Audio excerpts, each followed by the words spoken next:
This episode is brought to you by the Metropolitan Housing Coalition. Did you know that nearly 1 in 4 Louisville households are energy burdened? The Metropolitan Housing Coalition's Every Home program continues to build bridges between affordable housing and affordable utilities.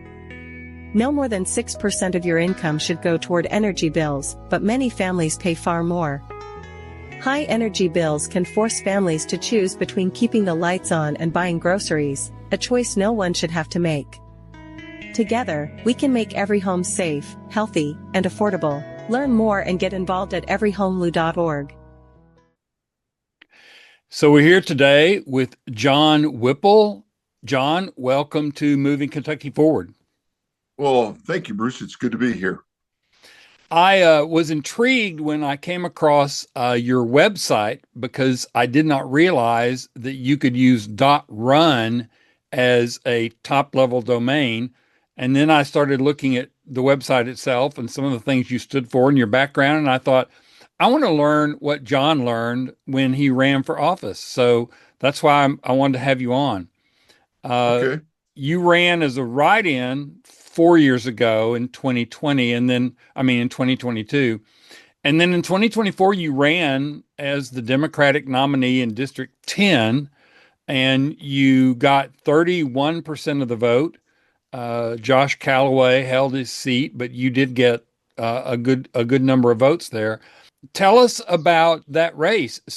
First of all, tell us about District 10. Where is it and what's it like?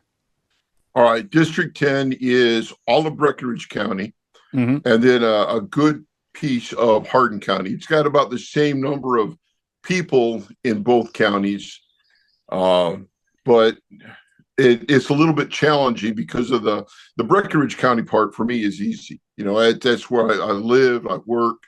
The Hardin County part is a little bit more difficult because they have so many other people involved, so many other different, it's a different Senate district. It's a different, there's a whole bunch of different House districts there. And it's bigger, it's more urban than Breckinridge. So that kind of like splits the district into sections. Yeah. I looked at the redistricting, and when the redistricting took place, you actually picked up more of E-Town, which seems to me might have been helpful to you. So where does Josh Calloway live? Does he live in E-Town? Oh, no. Josh Calloway is a big-time Breckinridge County guy. I think a lot of his focus is Breckinridge County. That's where his church is, where he works. And I think that's where he gets a large amount of his support is from the community around his church. Okay. So let's talk just a bit about you. Your background is very interesting to me. You served in the Army for 23 years. Is that right? Yes, sir. That's right. Well, thank you for doing that. I'll tell you, it was a great honor. I enjoyed every minute of it. I don't know if you ever get tired of hearing thank you for your service, but thank you for your service. Thank you. So then you got an associate's degree and a degree in liberal arts, and then you got a master's in education leadership. So what are you doing now? Well, now I'm a retired school teacher. Okay. I retired. This is my second year retired. And the purpose was, part of it was because I was concerned about my health. I was having a really hard time, I feel, being able to give 100% to my class, to my students. Sure. And so, and then I also wanted to run. And as you said earlier, I had run as an independent, and I couldn't do that again. Right. And I couldn't work and run at the same time. Right. I wanted to be able to give 100% to the campaign. And so last year, that's what I did. I recovered my health and was able to focus on the campaign. I was able to look at Breckinridge County, the Hardin County part of it, get to know that a whole lot better. I started working with people in Meade County. I reached out to Grayson County. I helped Jamie Skudlaric, who was running as a 5th District Senate candidate. Her and I worked together a lot on both of our campaigns. That's basically the what I've been doing since I retired. So I'm not going to put you on the spot about are you going to run again in 2026. Mhm. Obviously, you have more name recognition now, which should help. So, how was the campaign? Did you have a good set of volunteers? Did you have a staff? How did all that work for you? I will say that in the beginning, I was on my own. Hmm. Okay, and then after the primary, once it, the Democratic Party makes a really big thing about that, whether or not you're the nominee. Hmm. Okay, at least that was the case for me. And then after the primary, and I really believe that after the President Biden stepped down and Vice President Harris stepped up as the candidate for the presidential thing or the presidential race, that changed a lot. There were a lot of people that came out and got really interested in not just the presidential politics, but the local and state politics as well. Hmm. And that was when all the support started to build. Okay. I was going to say we started doing things like going to the county fairs, going to district events, going to party events around the area. Hmm. So, how did you get? What kind of help did you get from either KDP or your local Democratic Party? Well, I got a lot of the we're glad you're a candidate type of support. I got a Mm. lot of the support that they offer everybody as far as how to run the advice on how to run a campaign. The local party, the Breckinridge County Party, I'll have to say was in a bad shape at that time. We've done a lot in the past 6 months to build that up. Mm. We've gone from having Breckinridge County Democrat event where there's three couples to an event where we have 30 to 50 people. Mm. Wow. So, and that's just in the past 6 months. Um, Are but you I on think a the lot of that started back during the campaign, back during the election when people started getting fired up about not being afraid to be a Democrat, not being reluctant to talk about it. Okay. So, are you on the executive committee in your county? I am the chair of the executive committee in Breckinridge County now, All right. Well, and congratulations on growing that thing. yeah, thank you Um, very much. We've got a full party committee now, executive committee. We've got people planning events. We were going to go to the county fair for the first time in like years. We're actually going to have the Democratic Party table there, mhm. and we're going to participate in the parade next week. So there's a lot of things going on that we didn't used to do. That's excellent. So let me ask you this. This is really the main reason that I wanted to interview you. Sure. So you ran in obviously a red district. You got 31% of the vote, which is not bad, considering that was pretty much what Democrats across the state got. You have since grown this thing. What what would be the top two or three things that you learned from that campaign? What were lessons that you took away from it that you would share or tell to anybody thinking about running in a red district? Well, I want to say one thing about the 31%. I got 1,000 votes more than all the other Democrats in our area on the ballot for that thing. So, and I think that part of that is because I focused on our local stuff. Hmm. I don't. I want to identify as a Kentucky Democrat rather than as a national Democrat, if that Sure. makes sense. And so, to answer your question, I think that Democrats need to show that they're here for our local area. They're here for they need to go to city council meetings. They need to go to the circuit court meetings. They need to have our name recognition, not just on signs, not just yard signs, not just putting road signs up. They need to actually have talking to people. Go be a part of the Chamber of Commerce. Go to stand out there in the road and help collect money for Crusade for Children. Be where people can see you. But okay, and doing all those things in some way that they know that it's a Democrat doing it, some way that the party is doing it, maybe? Yes, exactly. Like I said, it is time for Democrats to quit hiding because they're out there everywhere doing all this stuff already.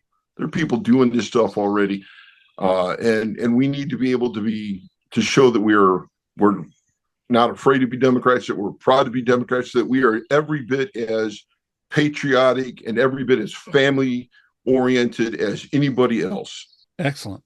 So, what sort of issues, when you were out campaigning and door knocking and whatever kind of campaign work you did, what sort of issues really resonated with the people you talked to? Well, as you know, last year was the vote no on. That was the year we had the amendment to change the Constitution regarding public education. Right. And so our big thing, I'm a retired school teacher, retired public school teacher. And so my number one issue last year that I talked to people about was vote no on two. And, as we all know, that was soundly 100% defeated. And my strategy, my hope was that everybody that voted no on two would also vote no for the people that actually put it on the ballot in the first place. Right. If I don't like what you suggested, then I'm not gonna vote for you. Right. But that didn't happen. That didn't work out. Mm. Yeah, I did. There are a number of people who said we didn't see the crossover from the no on two to the Democrats. But was that a messaging problem? Do you think that we just didn't really get that message out there? Well, I don't want to criticize the people that were involved in the that ran that program, that took the ball and ran with the what do they call it? Protect our schools. Right. Right. They did an excellent job. I just wish that they had focused more on vote no on two and vote for public education friendly candidates. When I talked to them, they were very 100%. We're going to do this nonpartisan. We're going to be totally without bias on this. We're not going to support Republicans or Democrats. I'm like, I know that there are all kinds of public education friendly Republicans out there. I have no problem with saying, vote for that Republican because he supports my issue. He supports public education. Right. So what we should have done when we ran that campaign last year was say, vote no on two and vote for public education friendly candidates. And that didn't happen. Right. It's 6 months later, and your party structure in your area is better thanks to your work and the work of others. What sort of reaction are you seeing or hearing, if any, from people in your area to what's going on in Washington? Oh, in Washington. I mean, are they upset about the actions of the person that many of them voted for? Well, I think that the big thing right now, the reaction of people in this area about what's going on in Washington is the so-called Big Beautiful Bill. Mm-hmm. In the past month, I've been to 3 different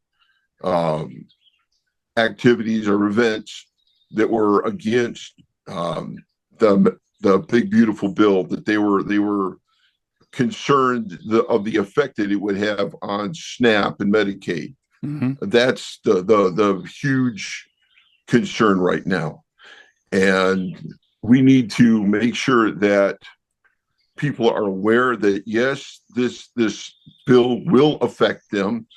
That all of the issue, that they're concerned about the eliminating fraud, waste, and abuse. My concern is that when we stop all of that, that we're also going to prevent people that need that support from getting it, and that because they're not getting the support from the federal government, that aid still has to come from somewhere. So it's either, since it's not coming from the state or the federal government, the state or the local governments are going to have to handle it. And I don't think the state of Kentucky or the Breckinridge County, I don't think we're ready to handle uh, doing the job of the federal government does right now for SNAP and Medicaid. And I think that a lot of people in the community have the same concern. If they really want to talk about fraud, waste, and abuse, one question would be, well, then why did Trump fire all the inspectors general who would be the ones who were looking for that? But that's another question for another day, perhaps. Right. All right. So I have a final question. Actually, I have two final questions. The first one is there anything that you wanted to talk about that I haven't asked you about? No, I just my main message right now is that we can't wait until next year's election to start talking about this stuff. We have to start building people, building membership in our parties, building capacity to be able to do things so that when the time comes, we're ready. For example, right now, I wish that people were talking about the school budget, the budget that they're going to write next year, and the things that we could do in the budget to fix teacher pay, for example. Like there's a statewide minimum threshold for teacher salaries. It's like 29,500 a year. That's the minimum that the state says a school district can pay the teacher. Well, if the state was to just raise that minimum, say to 35,000, or the average wage a starting teacher gets in Kentucky, raise it up to that rate, then that would in one stroke encourage the districts to raise their teacher pay. Mm-hmm. Okay, but we need to start talking about that now. We can't wait until January, knocking on the door, because in January they're already going to have their proposal written. Oh yeah. We need to tell them now what we want. Okay, good. Okay, my final question, which I ask pretty much everybody. If I gave you a magic wand and you could use that magic wand to get anything you wanted, you could have anything happen, you could have something show up, anything. What would be the one thing that you would use that magic wand for? Well, one of the things that I do outside of, in addition to working with the party and working for candidates, is I'm a CASA volunteer. That's the court-appointed special advisor for children, right?